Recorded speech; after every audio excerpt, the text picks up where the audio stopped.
you showed that you can express yourself in a healthy manner. You needed to cry in a moment, and you took that moment, and you trusted those students.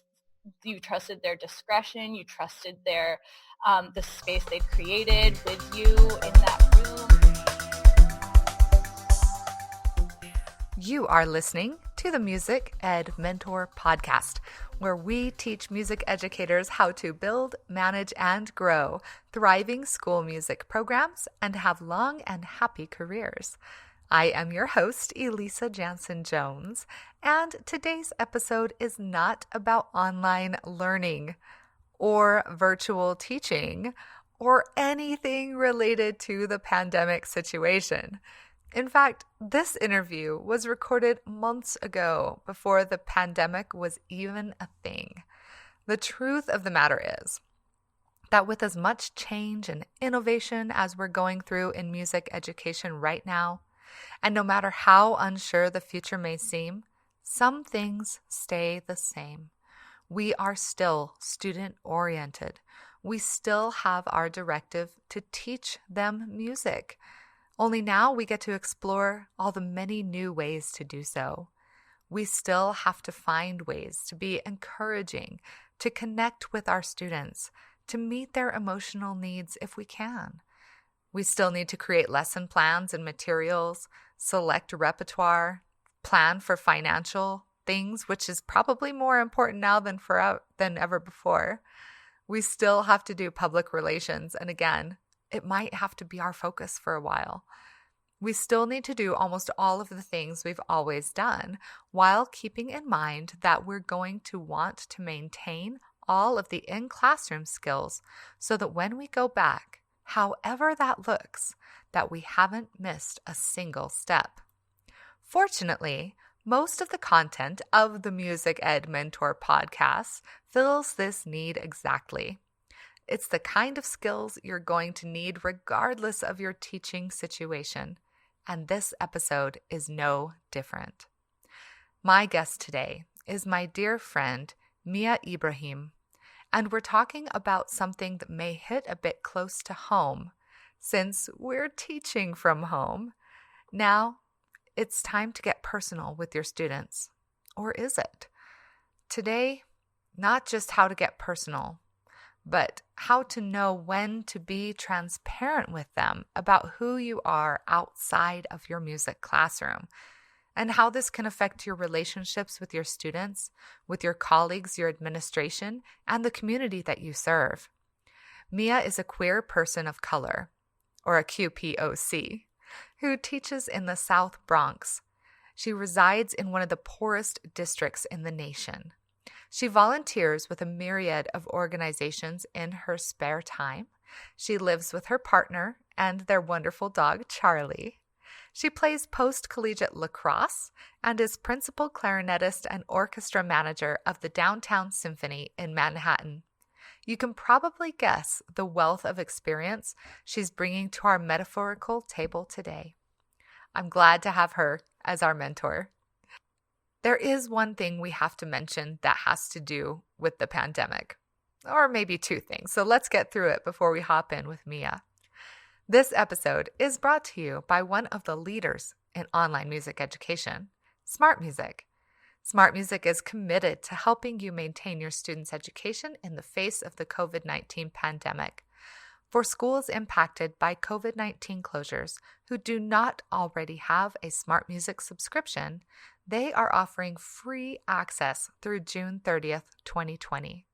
Just visit the homepage at smartmusic.com and request access today. I also want to address something that has probably come up for you: virtual ensemble videos. I got an email the other day from one of our Music Ed Mentor podcast listeners who expressed massive frustration in the loads of emails hitting her inbox with some parent or some colleague or some admin sharing a beautifully produced, perfectly mixed video of a virtual choir and asking if this listener could have her students do the same. Of course, these people have no idea the amount of work that goes into creating one of these gems. And I do mean gems, because if you can pull it off, it is an incredible experience for your students. 6 months ago, I had the idea of creating a virtual choir project using Soundtrap. Of course, they obliged in connecting me with one of their most skilled choir teachers who has been using Soundtrap and comped us the educational resources we needed.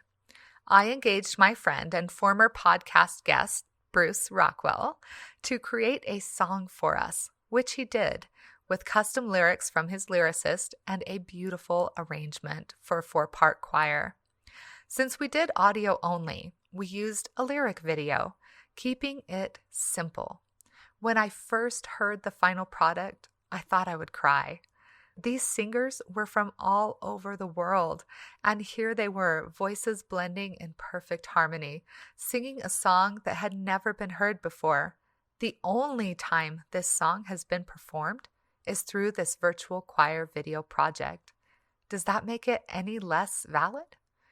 Now, I understand fully the kind of time commitment that goes into creating this kind of project. The cost of the learning curve, the software, the rights to the music, all of that can be massively overwhelming, even if you do have students who are excited to participate. That's why I've worked with GPG Music Publishers for band and orchestra selections and Alfred Music Publishers for choral selections. All the choral selections are hand-picked by the immensely wonderful Andy Beck. So I've worked with these publishers to take out all of that technical and legal stuff so you can do what matters most, and that is focus on the music. If you're a band, orchestra, or choir director, and you think this would be a great experience for your students, and you want to take out the tech work and just focus on the music, you can learn more by going to the Society for Online Music Education website. That's sfome.org, and click on Ensembles. Now, let's talk about how to be transparent, or when to be transparent, about ourselves and with our students. My name is Mia Ibrahim, and I am a QPOC music educator in the South Bronx, one of the poorest districts in the nation, and I teach all kinds of general music education and instrumental education to students in grades 10 through 12. And you're one of my favorite people. You just exude positivity everywhere you go. You really do. And I don't know if I told you that, like when we met briefly at the Modern Band Summit, but Yeah. you were so influential, even in passing, that you really do have this aura that is so lovely to share. So I hope that our listeners really get that from you. But we're really going to talk about transparency and, personal stuff and how to deal with that in the context of the classroom. So why don't you start, since this is your expertise, and I'll jump in if I have to. Absolutely. I mean, I remember you were asking earlier that you were saying that you don't even know what QPOC stands for, correct? Yeah. I do now, but that's because you educated me. So I'm in Western Colorado, friend. Yeah, I'm going to go ahead and educate whoever is tuning in that QPOC stands for Queer Person of Color.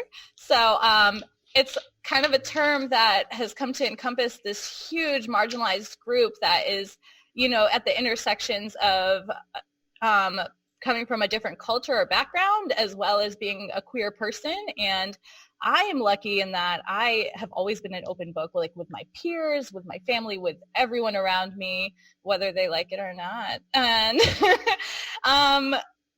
it's come in handy when I teach. So I get to be in front of my classroom and with my students, be so candid with them. And I found that when I am transparent and when I am completely myself and when I hold nothing back with my students, that they are so responsive in return, and they are able to, tell me things that they might not feel comfortable going to other people with. And I feel very honored and privileged to be trusted with most of that information, but I also have created a space for that. So I started the first GSA at my last school, the Gender Sexuality Alliance. That used to stand for Gay Straight Alliance, and that's a binary that we're trying to get away from. And the Gender Sexuality Alliance I started at my last school was with a middle school, and now I have the Gender Sexuality Alliance at the high school.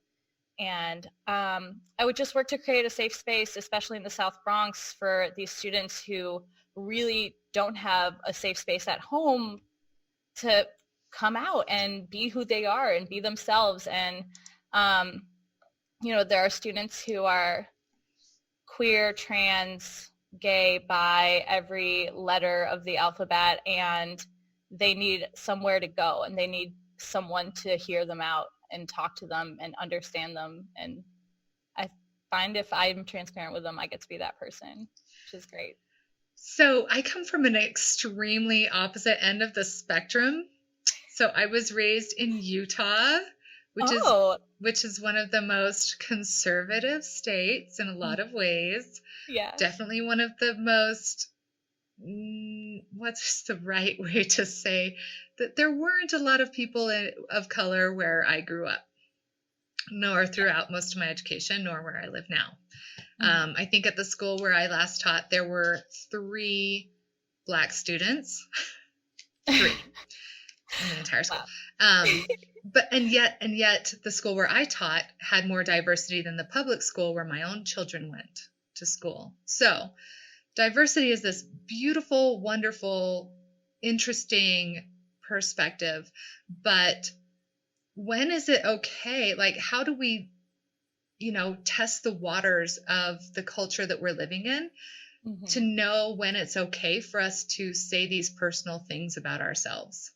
Yeah, I feel like so many people come to me with questions like this. Like after I spoke at the Modern Band Summit in Denver, I had so many teachers coming up to me telling me that they come from backgrounds similar and feel in over their heads, even beginning to tackle subjects, especially, from a hetero perspective, and starting a GSA of their own and talking to students and making sure that they're all feeling comfortable and heard.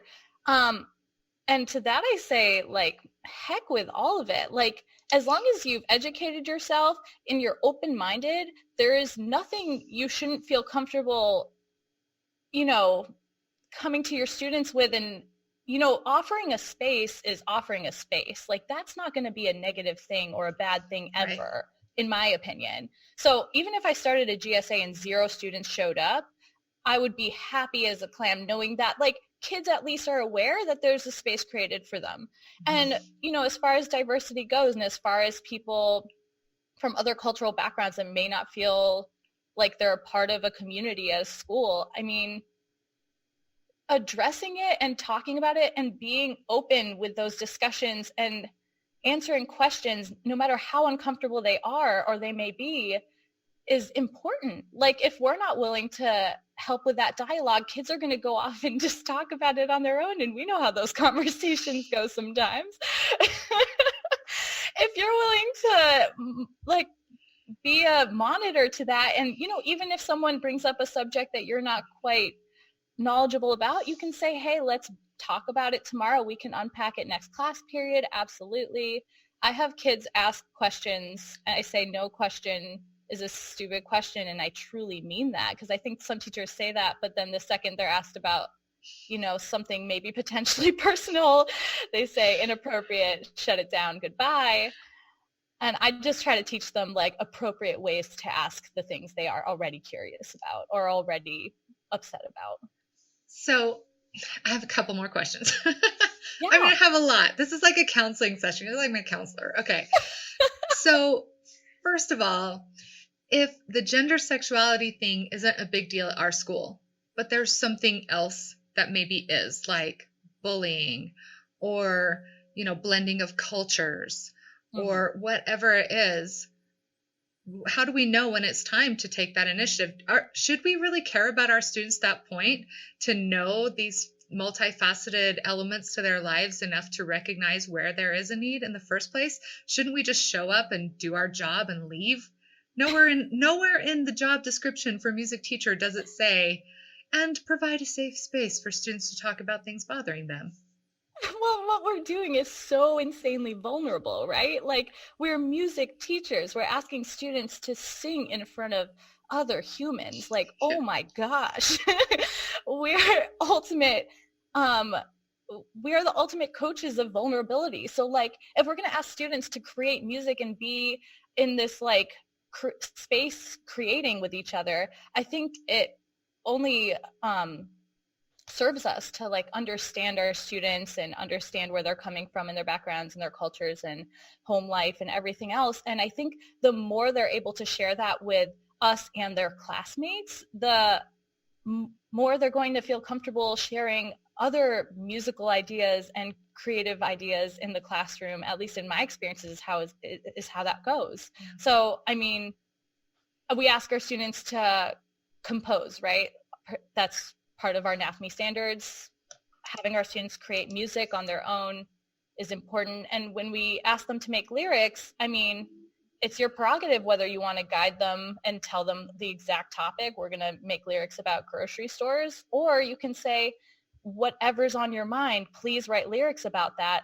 And you'll be surprised, I find, if you give students the agency to write and talk about whatever they want to talk about without casting judgment, or even the anonymity of like, were you there for the snowball activity? You weren't, were you? At the summit, I like to have students write thoughts or feelings about certain topics and write it on a piece of paper, all using the same writing utensil and same color paper. And then we crumple it up and close our eyes and throw our responses at each other and then read them aloud. Like giving them a space to just talk about things anonymously and create music around thoughts and feelings. I think it's super, super important. I mean, this, even just like talking on a podcast, you say is therapeutic enough in counseling. Like, imagine opening that up to a music classroom, and I don't know, I could talk about that forever. It's so important. So what do we do if we feel uncomfortable opening up or being vulnerable in front of our students? I'll give you an example, okay? And I'm going to try really hard not to cry because it's been months and it's still tender. But, my dad passed away very suddenly last April. So I didn't get to say goodbye. He just died. Like, wow. I was teaching band when he died and got the phone call like right after school. And so I immediately left to go home and help, prepare everything with my family, try and sort out his affairs and stuff. And I came back to school, and my cohort teacher, like the other teachers at my school, had the students write me all of these beautiful sympathy cards. And, they really used it as an opportunity to show charity and empathy and sympathy and stuff like that. But there were still, and even though I had, a little time to kind of recover, it was still hard to go back in the classroom and teach band when my band teacher was my dad, who had just died. You know what I mean? To start beginning clarinet, saying the exact same things that he had said to me as my clarinet teacher. I can't imagine. Oh, it was so hard. And at one point, I was up in front of my 5th grade, like, beginning band. Yeah. And I just lost it. And I started crying, and I just put down my book or whatever, went over to my desk, and I just put my head down and just cried. And I was so worried that opening up like that to show how raw that pain was, and I'm having a hard time with it right now. And we all feel that, though. I'm sure you have felt like, should I have done that? Should I have opened up like that? But I'm so happy to say that my students were so responsive. They didn't have to ask why Miss Jones was laying down her head and bawling her eyes out in the middle of band class. They knew. And instead, it opened them up to so much sympathy and love. And it was amazing, but I still feel kind of guilty that I stopped in the middle of band class. That is so silly. That is absolutely silly. We need to be humans. We're human beings. We need to have emotions. I Oh, hate emotions. I hate it. you are insanely uh, strong and ugh. insanely amazing for giving into that and being vulnerable in front of your students like that, truly, because they view us as these, you know, teachers so separated from their reality, and it's not the case. We're human beings, and if we can all embrace that we're human beings in this room together with emotions and thoughts and feelings and histories, then you can get so much more done, because those fifth graders now understand this is not just Ms. Jones, my person who stands in front of me and waves a baton every day. This is Miss Jones, the human being who felt safe enough around me to cry. I owe her at least an in tune A this week. Like, you know? No, that is a really good point. The way that their perspective changes isn't always negative. Yeah. And like, yeah, true, it's not always positive either, but I would argue that like in all the emotions, negative and positive, there's got to be something you can get from that. So like we tell we tell students, hopefully you're communicating to students that like it's okay to feel, right? Like it's okay to be sad, and it's okay to be angry, and it's okay to be happy. It's how we express ourselves, as long as it's in a healthy manner, that matters, right? Right. So like you showed that you can express yourself in a healthy manner. You needed to cry in a moment, and you took that moment, and you trusted those students. You trusted their discretion. You trusted their the space they'd created with you in that room. Like, as long as we can do what we preach and actually enact it, then they're going to trust us more. And you know, if I hadn't seen this happen firsthand for the past 3 years, then I wouldn't be saying it. But like, truly, even if someone took issue with what happened in your classroom, which is so amazing in my opinion, even if someone took issue with it, then that student had to reflect and reflected on the moment that happened, and took issue with something that had happened, and is going to continue to reflect and sit with those emotions, and maybe something will come of it. Oh, maybe that bothered me because of A, B, C, and D. Maybe this bothered me because in the past when so and so cried in front of me, I was uncomfortable. Well, why was that?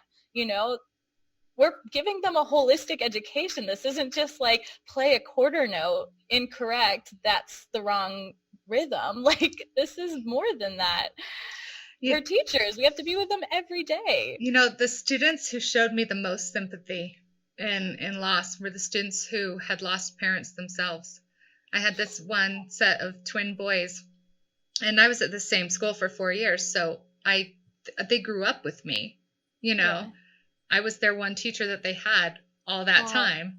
yeah. And when their mother passed away, their personalities changed, you know?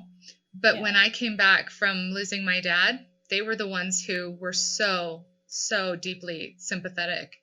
Oh my It was, gosh. it was, amazing, because you don't know how to treat people when they have that deep of a loss, unless you've had Hmm. that deep of a loss. That's true. So shortly after my dad passed away, one of my good friends, another teacher at my school, her dad passed away as well. Oh my And goodness. so we were able to be there for each other. And I think that it's the same way with the kind of, coming out scenarios that you've probably had, that the people who have been there, and if you've been there and you let people know that you've been there, that opens the door for them to be there too. 100%. Hopefully it's not parents dying. Although I'm sorry, it's going to happen to everybody at some point. Exactly. Exactly. And like, you, I mean, it's going to, like you just said, it's going to happen to everybody. And honestly, at some point, those students are going to have to encounter queerness of some kind in some way at some point in their True. lives. Like, everyone's going to have to go through these things. And while some are really heart-wrenchingly devastating, I mean, it's still showing that this happens, and it's showing that this is a reality, and it's not just you. Showing kids it's not just you is super important. Like, no, you're not alone with this. So Oh how do my we handle it if we are transparent with our students? They know about our sexuality or self-identity, Mm-hmm. and they tell a parent or the administrator, Yeah. and we get a talking to about it. How do we deal with that? Because I think that that's one of our greatest fears, is that we come out and say who we are and we express that, Mm-hmm. and all of a sudden we've got an email from the principal saying, come talk to me. Yeah. Um, Lucky for you, I have some firsthand accounts. Ooh, let's hear it. Woohoo! I mean, luckily Title IX protects us from all of that, right? So, yes, a parent can come and say, hey, I am uncomfortable because I raised my child in a certain way, but it can't go beyond just a concern because we are protected by Title IX. We're protected by Title IX to be who we are. Schools are not allowed to ask for like identification or medical records as proof of gender. People are entitled to the use of restrooms or locker rooms of their choosing, have a right to dress to express themselves according to gender identity, a right to privacy if you'd like to keep your gender identity and sexuality a secret. And your school has to treat all LGBT plus related clubs and organizations equally to other school organizations, like protects everything. So I've had parents come and talk to me one-on-one at parent-teacher conferences because they were concerned. I had one parent concerned I was turning her daughter gay by talking candidly about my sexual identity. Her daughter was a member of the GSA. She was a seventh grader, and the mother said, I believe this conversation and you opening her eyes to the world has made it so that she is believing this weird false lie about herself. Like she now thinks she's queer because of you.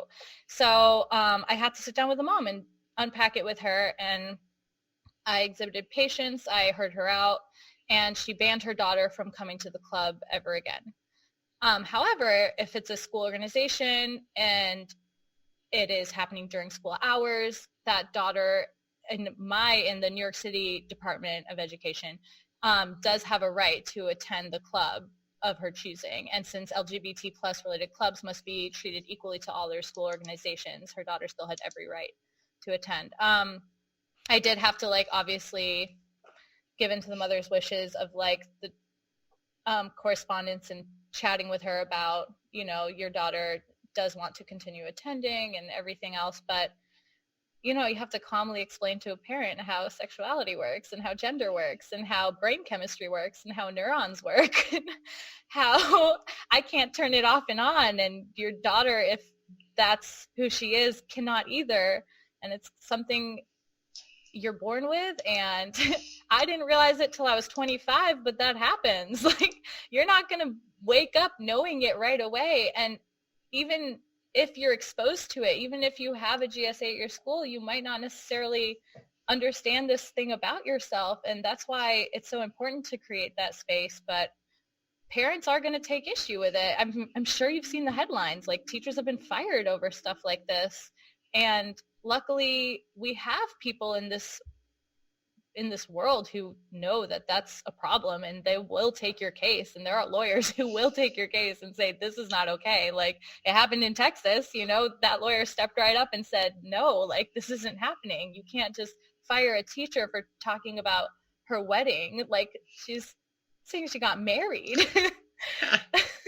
Yeah, some people might take issue with the fact that I've been married twice, Heaven forbid. Yeah, and that was really, trust me, it was more challenging for me to explain it to people than for anybody else to hear me explaining it to people. So, but Miss Jones, you're getting married? Yep, I got married. So technically my last name isn't Jones anymore. That's okay. You've known me as Jones. You can call me Jones. But just so you know, my new last name is Jansen. Explaining that to students, and I was pretty cool about it. But then they were like, but you have kids. Yeah. So you had kids before you were married? I'm like, no. So how are you just getting married? I draw a diagram. Human one. When a man and woman love each other very much, and then they don't. The whole spiel for the kids. Yeah. Oh, That's it's like, so hard. I look back on these last few years of teaching and I'm like, I lost a brother, like, and still went into school that day. I lost my what? dad. I got married. Like, You're a superhero. Oh my gosh, no, I was so I'm a glad. normal human. These things Yes. are part of the human experience. That's the thing. And that's why we need to be so open and accepting about it. The hard part is, what if a student comes to us because they feel safe, because we're their music teacher, because they've been our student over and over and over again, which I think is the best part about being a music teacher, that we Mhm. can influence these children for a really positive way. But what if we don't agree with it ourselves?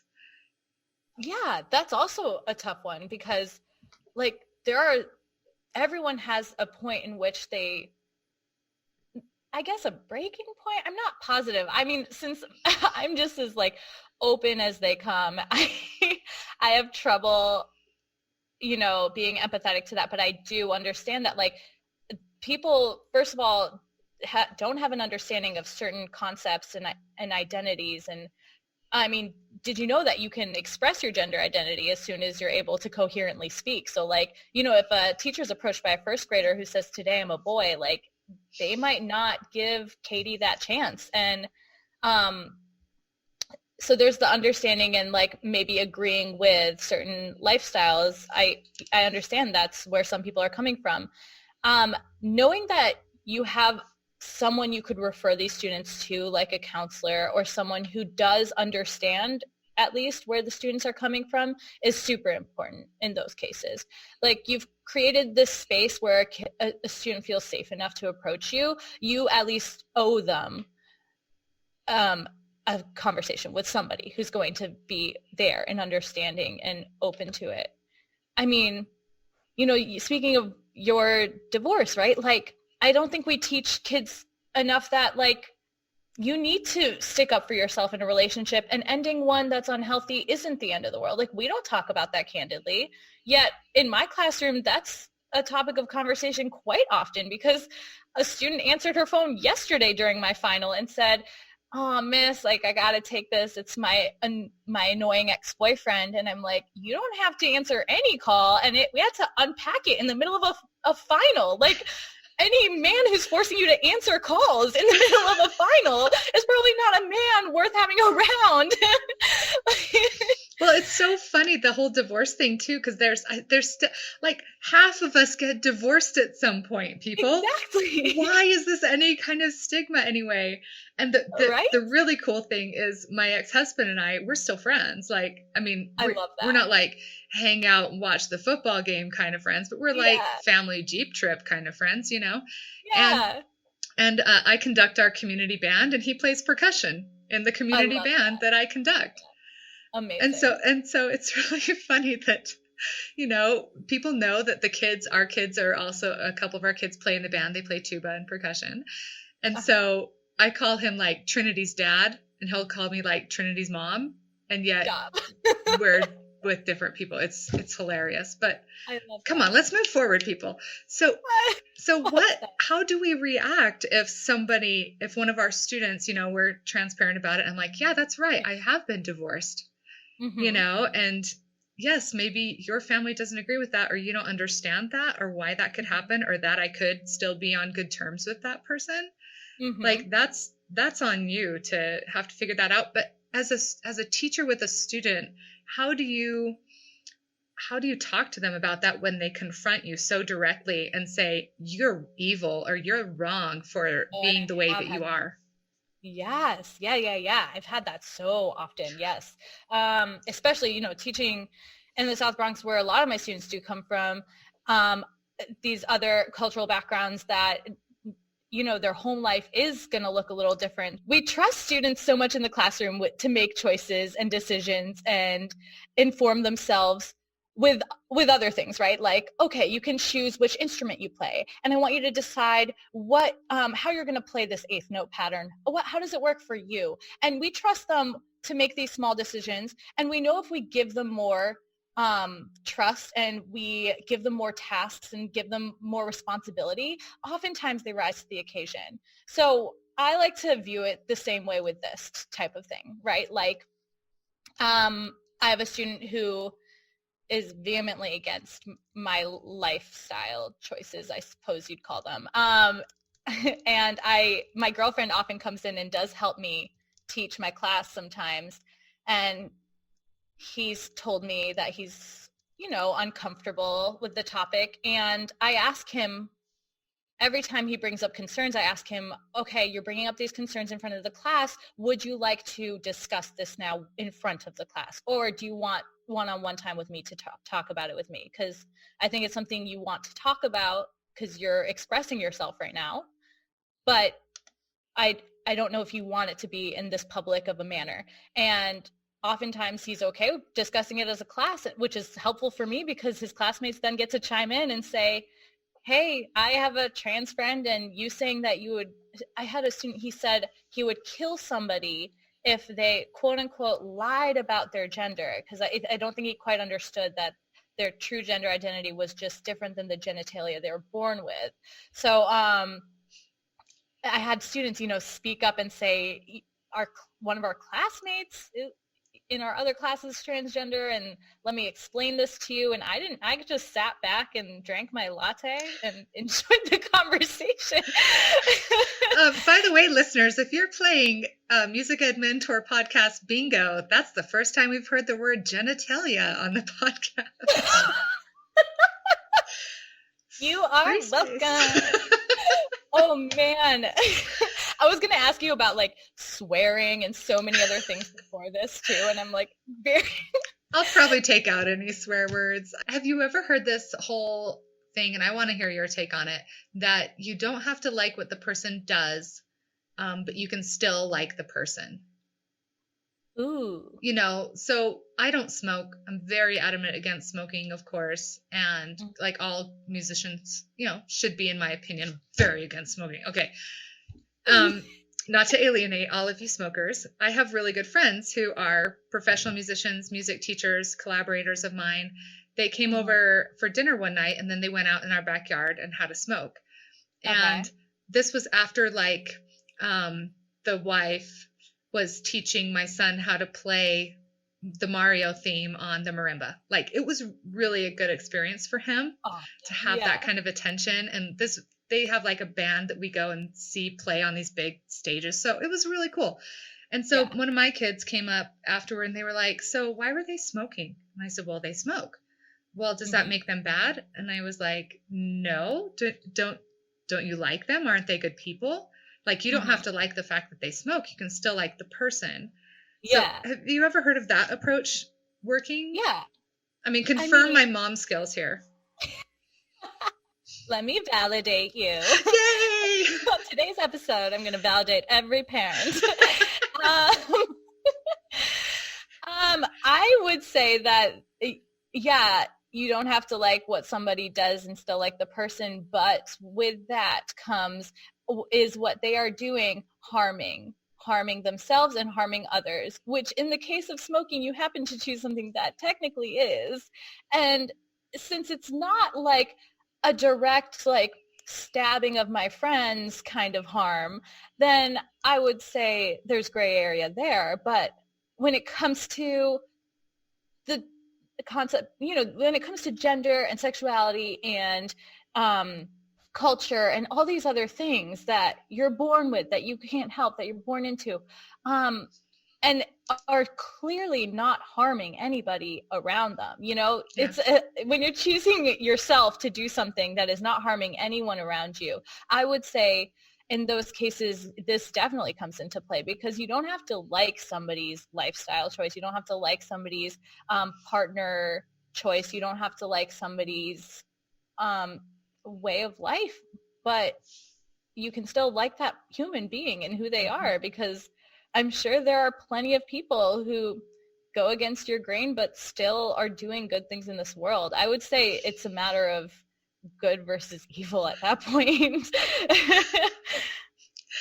And here I didn't think we were going to get into religion. Oh man, you can't escape it. Okay, so we should be open with our students, and we should give them the benefit of the doubt. And we shouldn't be afraid to stand up for ourselves if we have to. if we Yeah. feel the need. And we should stand up for our students and be there for them, even if we don't agree with them, Yeah. even if we don't believe in it. And we should find them support if we need to, because 100%. whether it's in our job description or not, it's still a role that we have. We're mandatory reporters if something's going wrong with a student, right? Yeah. So why shouldn't we be mandatory helpers of them as well to Exactly. prevent bad things from happening to our students? Yes. What? And hate crimes have been on the rise for years now. And this is all so, so important. Like, I can't emphasize enough how important this is now more than ever. Yeah. Well, what else do we need to touch on? What haven't we covered yet that we should? I mean, that was like the one thing that I think is really important to mention, that like if you look at statistics for bias motivators for crimes, it's at like always number one reason for hate crimes is race, ethnicity, or ancestry based. But religion, sexual orientation are usually directly behind that. And now gender identity has now surpassed both of those categories. There are hate crimes against people because of their gender and how they identify happening every single day all around us. And I just think it's so important to hear your students out, because if they're not even comfortable in their own skin, how are we expecting them to create music and be productive in our classrooms? That's great. So where can we go? Where can we go for more help and resources, and where can we learn more from you? Well, you can definitely reach out to me on social media. My beautiful girlfriend is in the process of making my website, so when that goes live, but you can definitely find me on, the basics, Facebook, Instagram.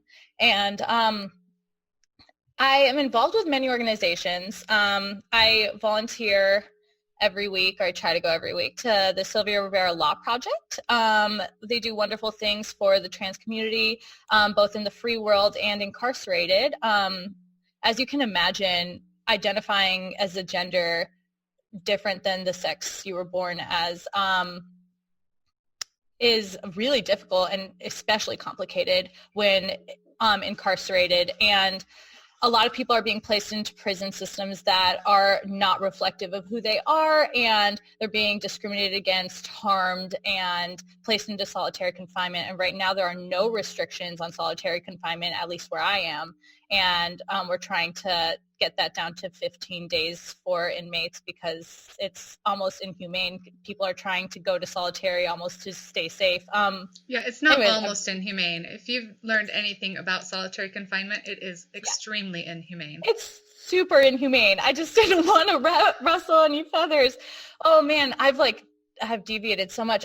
Sylvia Rivera Law Project, they help transgender people in the free world and incarcerated with legal name changes, free legal services, and anything they could possibly need. So I help with primarily with inmates, with a wonderful woman named Kimberly, and I have a pen pal project with them. So if you can ever help out Sylvia Rivera Law Project, this pen pal project is wonderful. We reach out to incarcerated people in our community, and we talk to them and help them out with counseling and legal services. I believe I sent you a few other resources. What did I send you? Oh, you did a ton, and they are all going to be in the show notes. Show notes! So go check out the show notes for this. And you are going to be one of our amazing presenters for the International Music Education Summit, which nobody has an excuse to miss because it's online, so you can access it from anywhere in the world. Anywhere, no excuses. And what's your session going to be on? Give us a little spiel. Normativity is a huge problem in our everyday world. And if you don't know what normativity is, it is establishing, relating to, or deriving from a standard or norm, especially of behavior. So it's enacting what you believe to be what is normal. So that would be me looking at a female student and assuming she has a boyfriend, or, looking at a student and assuming their gender. any sort of assumption-based actions in our classroom, how those everyday things can affect us and how we can have prejudices instilled in us just based on like our everyday interactions that we don't even process as biased. So I think it's really important to unpack that and talk about like normativity and how it's affecting our everyday lives and how it's affecting us in the classroom. I do hope you were as guided and inspired by Mia as I was in this chat with her. If you'd like to learn more from Mia, she is one of the dozens of outstanding world-class presenters you can learn from at this year's International Music Education Summit, the original online conference for music educators around the globe. This year, the summit has more than 85 presentations over 3 days in June. In addition to the live summit, you also get on-demand access to the recorded sessions year-round after the event. You don't have to miss anything, and you'll get all the PD credits you deserve as well. Big thanks to Smart Music for helping make this episode and this podcast happen. You'll find the show notes for this episode 73, at smartmusic.com/blog. Thank you also to GPG Music. If you are looking at the marching band season and haven't picked a show yet, go to gpgmusic.com and find all of the amazing marching band resources that they have for you there. It will simplify your research, your teaching. They give you all the tools you need to make it an easy, seamless transition into marching band season. Thank you for joining me for this episode. I know how incredibly priceless your time is, and I appreciate it immensely that you're willing to spend some of your time with me. Remember, my friend, what is most important? It's that we teach students. We teach students music. Take care of yourself, reach out for support if you need it, and keep teaching on.